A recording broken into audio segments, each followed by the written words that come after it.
The alien classroom was filled with buzzing energy. Students from across the galaxy sat in neat rows, each eagerly awaiting the start of the lesson.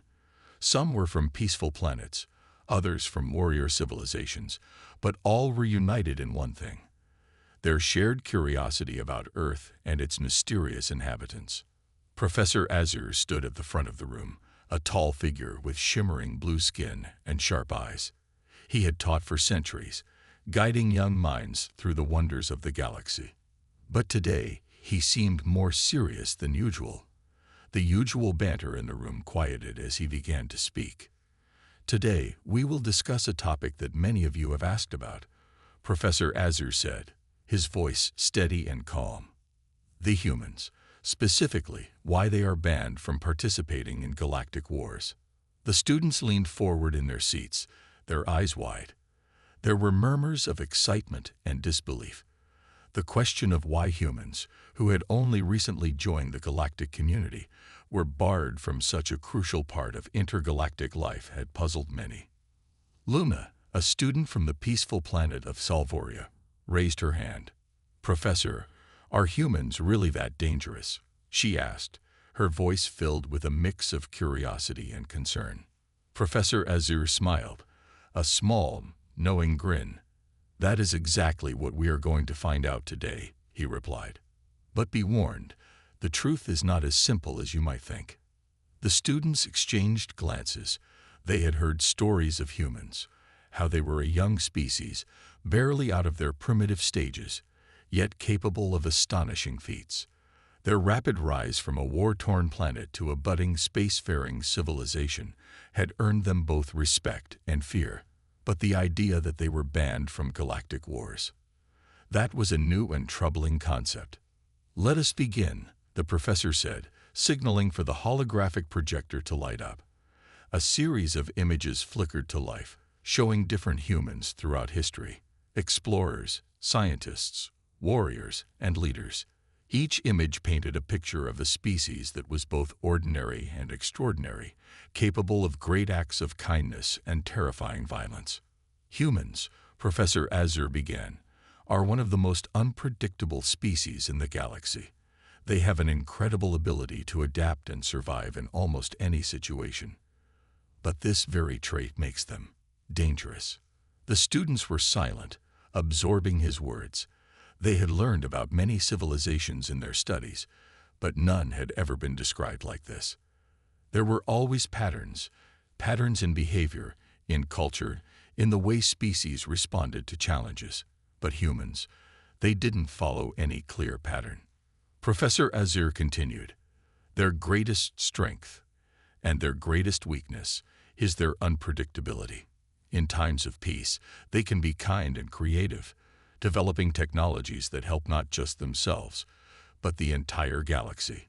But in times of conflict, they are a force that cannot be easily controlled." He paused, letting the weight of his words sink in. The students glanced at one another, trying to piece together the puzzle. "And what makes them even more dangerous," the professor added, "is their ability to unite when needed. Despite their differences, different nations, cultures, and even species within their own world, they can come together as one when the situation demands it." Luna frowned. "But why does that make them dangerous?" "Because," Professor Azur answered, "when humans unite, they become unstoppable. They have the ability to mobilize quickly, think creatively under pressure, and most frightening of all, they can turn even the most peaceful aspects of their society into weapons." The room fell into a deep silence. The students could hardly believe what they were hearing. Humans, a species they had only just begun to understand, were capable of such things. It was hard to wrap their minds around it. Sorin, a young warrior from the planet Varian, broke the silence. "So, you're saying that they could take something as simple as their arts or culture and turn it into a tool for destruction?" Professor Azur nodded. "Exactly. Think about their history, the inventions they have created, from weapons of mass destruction to tools that manipulate nature itself. Humans can take the most peaceful ideas and twist them into something dangerous if the need arises." The students exchanged uneasy looks. They were learning that humans weren't like any other species they had encountered. Their potential seemed limitless, but so did their capacity for chaos. "Now," said Professor Azur, shifting the topic, "let me tell you the story of why humans were banned from galactic wars." The projector flickered again, and an image of Earth appeared on the screen. A small blue planet in the corner of the galaxy, surrounded by a sea of stars. But beneath the beauty of the planet's surface, there was a long history of conflict, wars between nations, revolutions, and uprisings. Thousands of years ago, the professor began, humans were involved in conflicts that escalated beyond their control. Wars between nations, wars within nations, and wars of ideas. But there came a turning point. Something happened that caused them to realize their own power. And that's when the galaxy started to notice. The students listened intently, their eyes locked on the professor. They could feel the weight of history pressing down on them. To understand why they are banned from galactic wars, Azur continued, you must first understand this. Humans do not know their own limits. And that, he said, his voice dropping to a whisper, is why they are the most dangerous species the galaxy has ever known. The class was quiet for a moment. The students were left in stunned silence, unable to fully grasp the truth about humans. They had come to learn about the mysterious ban, but now they were beginning to understand that there was far more to it than they had ever imagined. As the lesson ended, the students left the room, their minds buzzing with questions. What was the true extent of human potential? And what would happen if they ever unleashed it fully? Only time would tell. The next day, the classroom was filled with an air of anticipation. The students were eager to continue their lessons on the mysterious humans. They had left with more questions than answers after Professor Azur's last lecture, and now, as they gathered for the second part of the story, they hoped to uncover the truth about the human race and why they had been banned from galactic wars. Professor Azur stood at the front, his posture commanding attention. His tone was serious, yet there was a hint of caution in his voice as he addressed the class. Yesterday we discussed the potential dangers that humans pose, he began. But now, I will tell you the rest of the story of why they were banned from war. The projector flickered to life once again, this time displaying images of human history.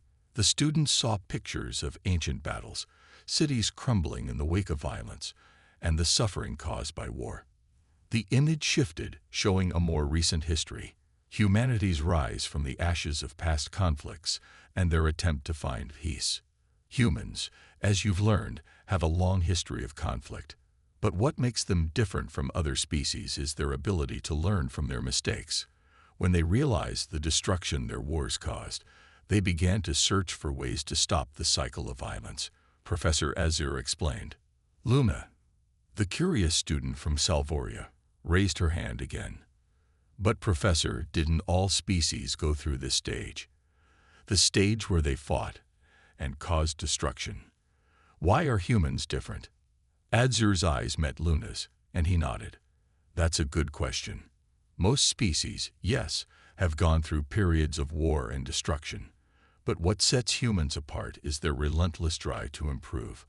Once they understood the catastrophic consequences of their wars, they didn't just stop, they adapted. They looked at their own history and vowed never to repeat it. But here's the thing. They didn't just stop fighting on a smaller scale. They turned their entire way of thinking around. The professor's words hung in the air, and the students listened intently.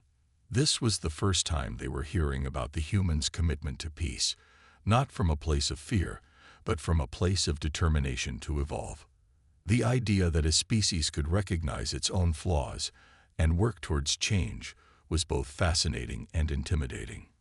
As they moved towards peace, Azur continued, humans developed powerful technologies, but they didn't develop weapons to fight wars. They developed weapons to defend against them. They invented ways to protect themselves, not just from other species, but from themselves. Their innovations in defense were extraordinary, and soon they began to see the bigger picture. The images on the screen shifted once again. showing pictures of human leaders signing peace treaties, technology that could neutralize weapons, and plans for peaceful coexistence. Humans had stopped using their technology for destruction and started focusing on prevention. But Professor Azur said, his voice growing darker, there was a turning point. When the humans realized they had achieved such power, when they realized they could stop wars altogether, they began to believe that they could control everything. Not just their own world, but the galaxy. The students exchanged uneasy glances. The idea that humans could control the galaxy, especially after learning about their potential for destruction, was a troubling thought. That, Azur continued, was the moment when things began to change.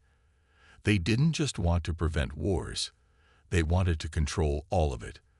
They sought out other species, offering their advanced technology in exchange for loyalty. They convinced others that their way was the only way to guarantee peace, but as they grew more powerful, their methods became more extreme. Professor Azur paused, letting the gravity of his words sink in. What do you mean by extreme? Sorin, the young warrior from Varian, asked, leaning forward in his seat. Azur gave him a grave look. Humans didn't just stop fighting. They started manipulating the very nature of war itself. They learned how to use fear, diplomacy, and even technology to ensure that no one could stand against them. But the worst part, they didn't care if other species were ready or willing to join them. They forced others into submission, believing that they knew best. The students were shocked. They had been taught to respect the humans for their intelligence and ingenuity, but now they were learning about the darker side of their drive for control. The idea that humans, once so eager to stop violence, had turned to manipulation and dominance was a difficult concept to accept. Luna raised her hand again, her voice trembling. But why would they do that? Didn't they learn from their past mistakes? Azur nodded slowly. Yes, Luna, they did learn. But they learned the wrong lesson. Instead of understanding that peace is something that must be earned and respected, they began to believe that peace could only be achieved by controlling every part of the galaxy. They wanted to make sure that no one else ever had the chance to start another war. But in their quest for peace, they became just as dangerous as the warlords of their past. The students sat in stunned silence. They were grappling with the realization that humans, for all their potential for good, had the capacity to become the very thing they once feared. They had learned from their mistakes, yes, but they had taken it too far. Professor Azur's voice softened as he concluded, and so, the galaxy decided that humans could not be trusted with war. They were too unpredictable, too powerful, and too willing to impose their own version of peace on others. For the sake of galactic harmony, they were banned from participating in any future conflicts. The room was silent for a moment, each student processing what they had just learned. The humans, once a symbol of hope, had now become a source of fear. And the question remained, could they be stopped, or had they already become too powerful to control? As the class ended, the students filed out, each lost in their own thoughts. They knew that this story was far from over, and that the true nature of humanity was still shrouded in mystery. Only time would tell how this strange and powerful species would affect the future of the galaxy. The following day, the classroom buzzed with energy as the students returned to hear more about the humans and their troubled path toward power. Many of them, especially the younger students, found it difficult to reconcile the image of humans as peaceful reformers with the reality of their aggressive pursuit of control. The students were eager to understand more about what had led to the decision to ban humans from the galactic wars.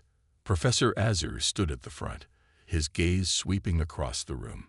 He could sense that the students were still struggling with the complexity of the situation. It was one thing to study an alien species in theory, but when faced with the harsh truths of their history, it became harder to understand. Today, we will discuss the final stage of the human's evolution and the galaxy's response to their actions. Azur began. You see, after the humans began to manipulate other species into following their version of peace, tensions began to rise. The projector clicked on once again, displaying images of the galaxy in turmoil. There were pictures of negotiations that had failed, political tensions between various species, and even images of small skirmishes on the edge of human space. As you all know, every species in the galaxy has its own view of peace. The humans, however, believed that their idea was the only one that mattered. They saw themselves as protectors, but they were also seen as oppressors by many. The peaceful intentions they started with slowly turned into control, and control breeds resistance. Luna, always the first to ask questions, raised her hand again. So, you're saying that humans tried to force their idea of peace on other species? How did they do it? Azure nodded. Yes, Luna. They used their technology as a form of leverage. They offered peace, but only under their terms. In exchange for loyalty and protection, they demanded obedience. And while their technology was indeed advanced, their methods were considered too harsh. Not all species were willing to bow to human influence, and that sparked resistance. The projector switched to images of the Galactic Council meetings, showing heated debates and protests. Some species argued for diplomacy and respect for each other's ways, while others, especially the more war-hardened species, warned of the dangers of human domination. At first, the humans believed that by showing their strength, they could convince everyone to join their cause. But instead of bringing peace, their methods created division. Some species, such as the peace-loving Kynar, resisted with diplomacy. Others, like the fierce Raikari, took a more aggressive stance, seeing the humans as a threat to their independence. Azure explained. Professor Azure paused, allowing the weight of the situation to sink in. It wasn't just the technology that caused fear. It was the humans' determination to ensure that no one could challenge their version of peace, and that, in the eyes of the galactic community, made them a threat. Serin, the young warrior from Varian, leaned forward. But why didn't the galaxy try to stop them sooner? They had so much power. Why did it take so long? Azure gave him a knowing look. The answer, Serin, lies in the humans' ability to adapt. Their power wasn't just in their technology. It was in their adaptability. They quickly learned how to manipulate their enemies, turn them into allies, and use fear as a tool to enforce their will. Their quick thinking and strategic minds made them a force to be reckoned with. The screen changed, showing a timeline of events. The first attempts at peaceful negotiations, followed by rising conflicts, and then the final meeting of the Galactic Council. A decision had been made. Humans were to be excluded from galactic wars, banned from participating in future conflicts. It wasn't just a decision. It was a necessary action to maintain balance in the galaxy. The Council understood that the humans could not be trusted with the power they had gained. Azure said, his voice taking on a somber tone. And so, they were forbidden from engaging in any future wars. This decision was not made lightly. It was done out of fear, for the safety of the galaxy, and for the humans themselves. The students were silent, processing the gravity of what they had just heard. The humans, a species that had once been seen as a force for peace, had become a threat. Their power was too great, and their methods too dangerous to allow them to continue meddling in the affairs of other species. Did the humans accept this decision? Luna asked quietly, her voice tinged with curiosity. Azure shook his head slowly. No, they didn't accept it. The humans were angry, but they didn't fight back. Instead, they retreated into their own space, focusing on strengthening their defenses. They still believed that they were in the right, that they were acting for the greater good. But the galaxy couldn't take that risk. There were too many species, too many ways of thinking, for anyone to impose their will on the others. The professor paused for a moment, then added, "But this story is not over. The humans, as you will see, are not easily defeated. Their desire for control and their drive to protect their own species will always make them a force to be reckoned with. It is only a matter of time before they find a way to challenge the ban and prove that their vision for the galaxy is the only one that matters." The students sat in silence, their minds racing with questions and thoughts. The humans had started as a race with a vision for peace, but somewhere along the way, they had lost their way. They had become so powerful, so confident in their own abilities, that they had begun to believe that their version of peace was the only one that could exist.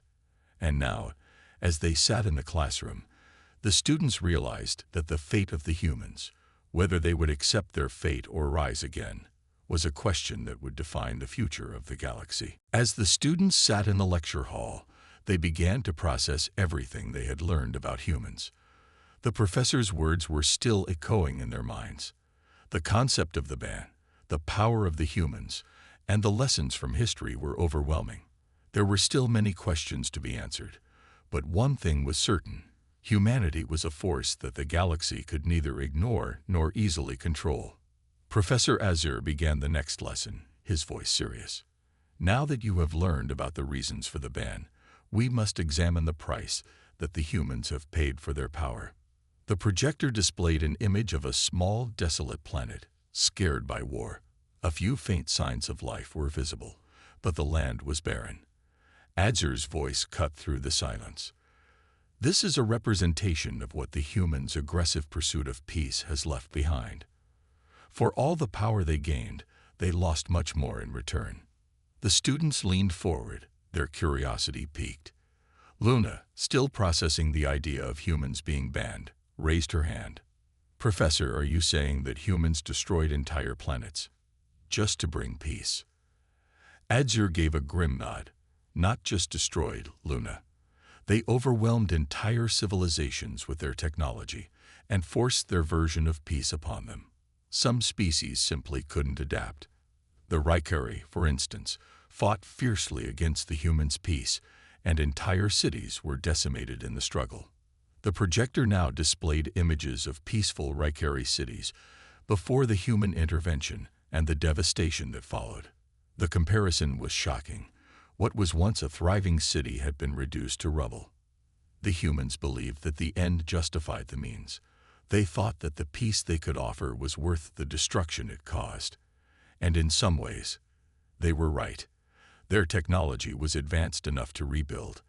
But the emotional cost, the toll on their own species' psyche, that is a different matter altogether. Seren, who had been quietly absorbing the information, spoke up. You mean that humans were willing to sacrifice everything, including their own people, to get what they wanted? Yes, Azure replied. Humans were driven by an unrelenting desire to make the galaxy better, but they could not see that the price of their actions was too high. They underestimated the importance of balance. By trying to force peace, they ended up creating chaos. The classroom fell silent as the students absorbed the magnitude of the situation. There was a sense of unease in the room. The galactic community had been forced to take drastic action to protect the galaxy from the humans' overwhelming power. But the humans didn't see it that way. They believed they were right, and that belief made them even more dangerous. We know that the humans didn't take kindly to the ban. They saw it as an insult, Azure continued. They felt they had earned their place in the galaxy, and they resented the fact that others had decided they were too dangerous. For years, the humans have been in isolation, building their strength, preparing for the day when they can challenge the ban. The image on the screen shifted again, this time showing human military technology, advanced chips, and formidable weapons. It was clear that despite the ban, humanity had not given up on its goal of galactic dominance. Their pride and sense of superiority were driving them to prepare for war. Even without the ability to engage in galactic wars, the humans have found other ways to exert their influence. They have used diplomacy, technology, and alliances to stay relevant in the galaxy. They have built secretive networks, gathering information, and waiting for the right moment to strike. Azure's voice grew softer, almost as if he were speaking to himself. The truth is, the ban might not hold forever. The humans are relentless, and their desire to impose their version of peace is ingrained in their very nature. They won't stop. But they don't understand the damage they've already caused. Their quest for peace, ironically, has led them to isolation. The students were quiet, reflecting on what they had just learned. It was a difficult truth to swallow. The humans, despite their good intentions, had become a threat to the galaxy. Their actions had cost them dearly, and their quest for dominance had left scars on countless worlds. "Remember this," Azur said, his voice firm. "The price of power is always higher than it seems." The humans learned this the hard way. And if they ever return to galactic wars, they will not only have to face the consequences of their past actions, but they will have to confront the fear that has spread throughout the galaxy. Fear of what they could do, fear of what they might become. The students sat in a hushed classroom, their minds spinning with the weight of everything they had learned. The professor's words had left an indelible mark on each of them. The realization that humans had been banned from galactic wars, not because of their lack of power, but because of the terrifying consequences of their actions, had shaken them all. Yet, despite the fear and the isolation, there was something else the professor had mentioned that lingered in their minds: the humans' relentless pursuit of peace, and how that pursuit had led them to the fringes of galactic society. The humans had created their own isolated empire, away from the watchful eyes of the Galactic Council. They had found other ways to influence the galaxy, through alliances, covert missions, and technological advancements. But the real question was, what would happen next? Would the humans continue to grow, biding their time until they could challenge the galactic ban? Or would they eventually abandon their quest for dominance? Seren and Luna were walking out of the classroom, deep in thought. Seren, who had been the most vocal in expressing disbelief about humans' actions, was now questioning everything he thought he knew about the galaxy.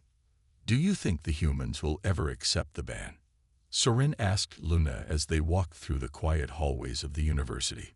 Luna thought for a moment, her gaze focused on the stars visible outside the large windows. "I don't know, Seren. It seems like they're too stubborn, too proud of their power. But I think there's more to it. There's a reason they haven't just ignored the ban. Maybe they know that, deep down, they've already crossed a line they can't come back from." "Do you think they regret it?"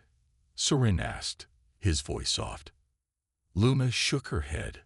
"Regret isn't something they're known for. They might feel hurt, but I don't think they regret anything. They believe their version of peace is the only one that matters. They believe they're justified in doing whatever it takes to enforce it."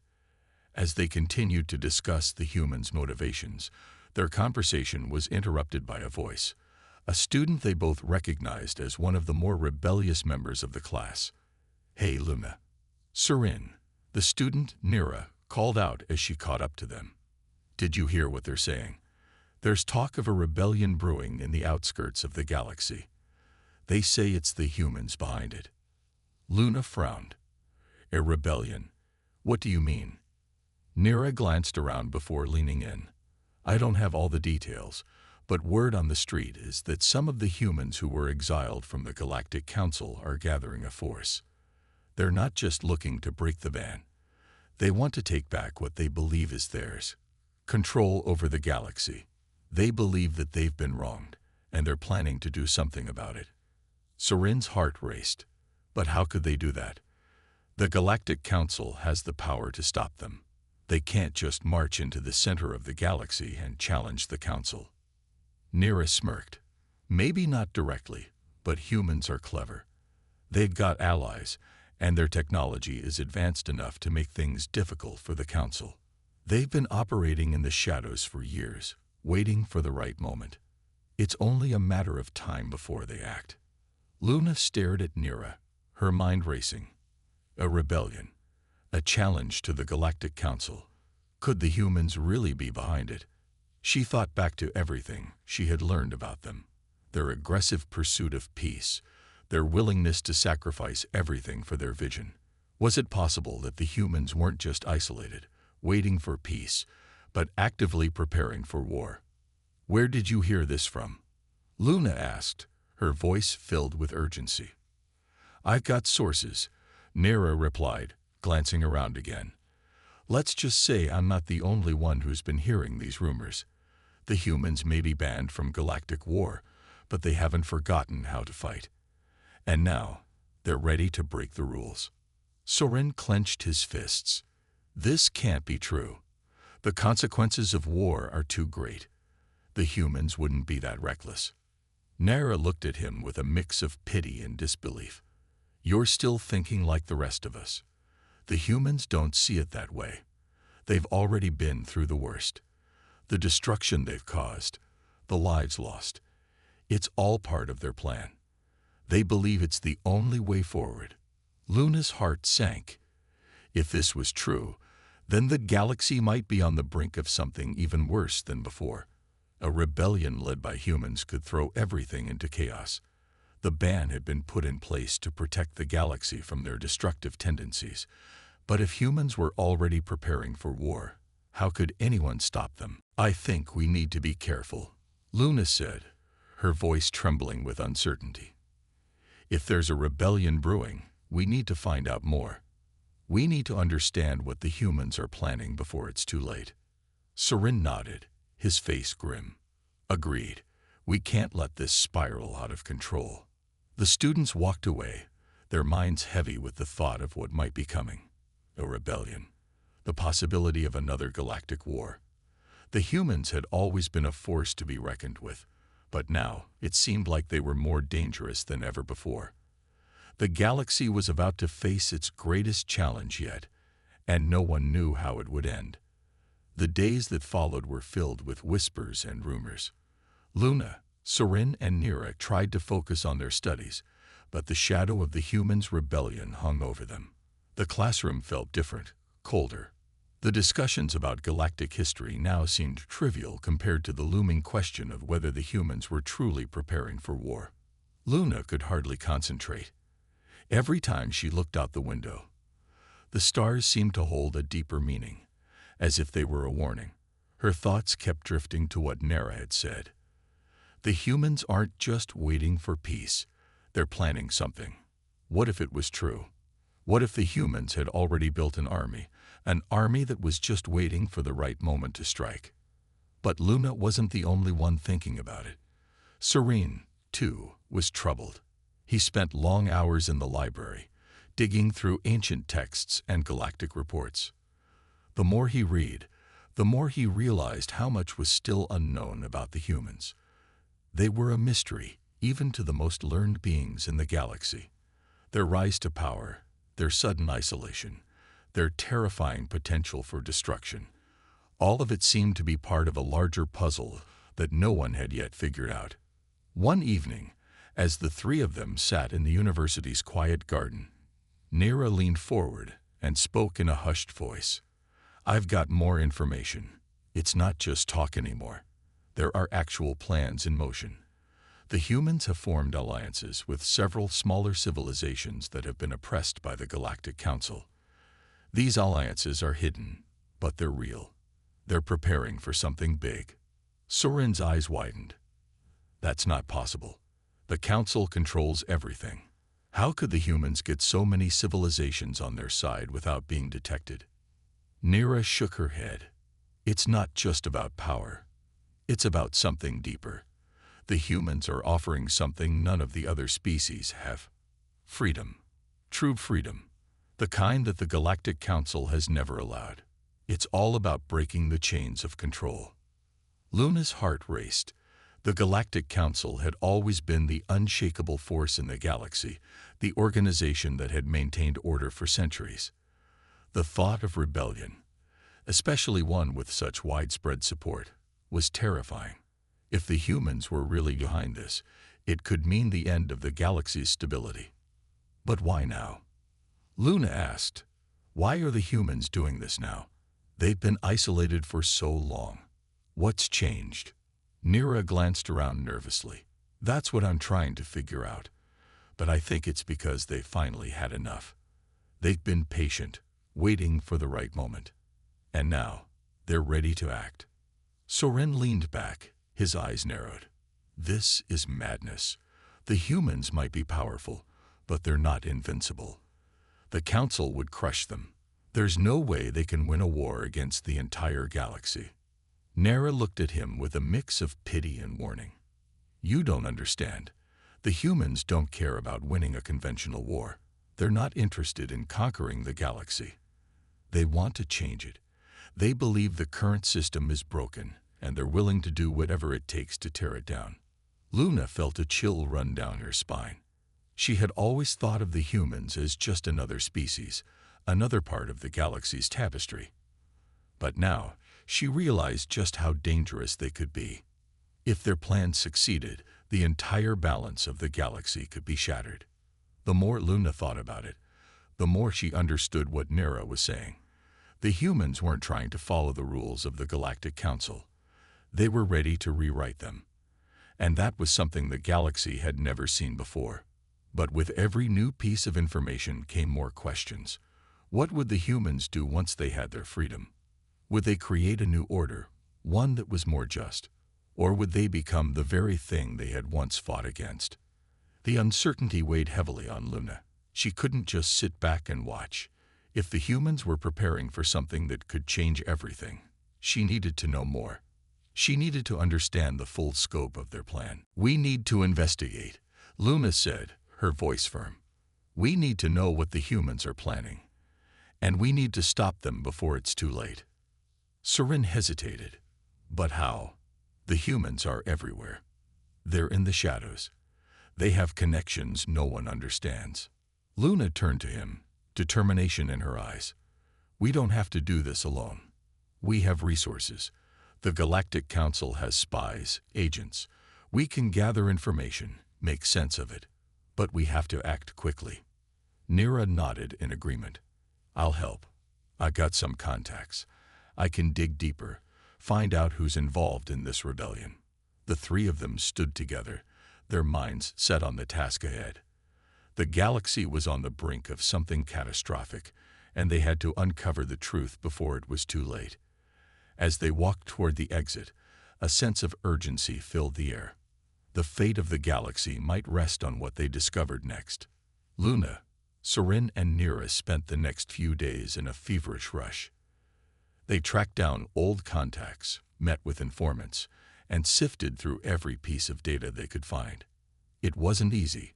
Most of the information was hidden deep within the archives of the Galactic Council, locked away under layers of encryption and secrecy. But the trio was determined. Nera's contacts had proved invaluable. She had managed to get a hold of encrypted communications from some of the smaller civilizations that had aligned with the humans. The messages were unclear at first, but as they pieced them together, the truth began to emerge. The humans had been secretly preparing for this moment for years. Their alliances with oppressed species weren't new. They had been building them in the shadows, slowly gathering strength while the Galactic Council focused on other matters. They hadn't just been waiting for an opportunity. They had been creating one. But what truly shocked them was what the humans had been doing all this time. They had been studying the galaxy's military strategies, learning everything there was to know about galactic warfare. But instead of simply training soldiers or building weapons, they had been focusing on something far more dangerous: human creativity. Luna was the first to realize the significance. "They've been developing new forms of warfare," she said, her voice trembling with disbelief. "The humans, they don't fight like the rest of us. They think differently. They've been learning how to outsmart the galaxy, how to break the rules we follow." Soren frowned. But how could that be possible? How could they? Nera interrupted him, her voice low. "They're using our own tactics against us. They're learning how to manipulate the very systems we depend on. The humans are creating chaos. Not by force, but by exploiting weaknesses in our technology, our governance, our very way of life. They don't want to conquer. They want to bring down everything we've built." It was a chilling thought. The humans weren't building an army to wage a traditional war. They were building a network of chaos, a series of small, precise actions designed to fracture the foundation of the entire galaxy. They had spent years cultivating this hidden rebellion, using their own unique form of thinking to exploit every weakness in the galactic system. Luna felt a cold shiver run down her spine. The humans didn't need to be the strongest. They had already proven that they could outwit everyone else. They were not bound by the same limitations as the rest of the galaxy, and that made them a terrifying force to reckon with. Soren was pacing now, his thoughts racing. So they've been preparing all this time, and we didn't even notice. How could we have been so blind? Nira sighed. Because the humans were never as predictable as we thought. They weren't following the same rules, the same patterns. They were playing a completely different game. Luna's mind raced. So, what now? What do we do? Can we stop them? Nira met Luna's gaze with a heavy look. I don't know. We've uncovered the plan, but it's far from over. If the humans are ready to move, they'll be nearly impossible to stop. They've already infiltrated every part of the galaxy, and we've only seen a small fraction of what they're capable of. The weight of the situation settled over them. They were no longer just students, no longer just curious about the humans. They were now part of something much larger, something that could change the course of history. Luna felt the pressure mounting. She knew that this wasn't just a fight for power or control. This was a fight for the future of the galaxy itself. The humans, with their ingenuity and their willingness to break the rules, had become the greatest threat the galaxy had ever faced. And unless they acted quickly, the humans could very well succeed in dismantling everything the Galactic Council had built. But the truth was, Luna wasn't sure what they could do. The galaxy was vast, and the humans were everywhere. The rebellion was already underway, and there were whispers that the humans were planning to strike soon, to initiate their carefully orchestrated chaos. Nira's voice broke through her thoughts. We don't have much time. The humans are closer than we think. If we're going to stop them, we need to act now. Soren's face hardened with resolve. Then let's do it. We'll find out everything we can and expose them before it's too late. Luna nodded, her heart heavy with the weight of their mission. She didn't know if they could stop the humans, but one thing was certain: their lives would never be the same again. They had uncovered the truth, but the real challenge was just beginning. The galaxy was on the brink of collapse, and the trio would have to fight with everything they had to save it. As they left the room and prepared for the next step of their journey, Luna's mind raced. The fate of the galaxy was in their hands, and whether they were ready or not, they were about to face the greatest challenge of their lives.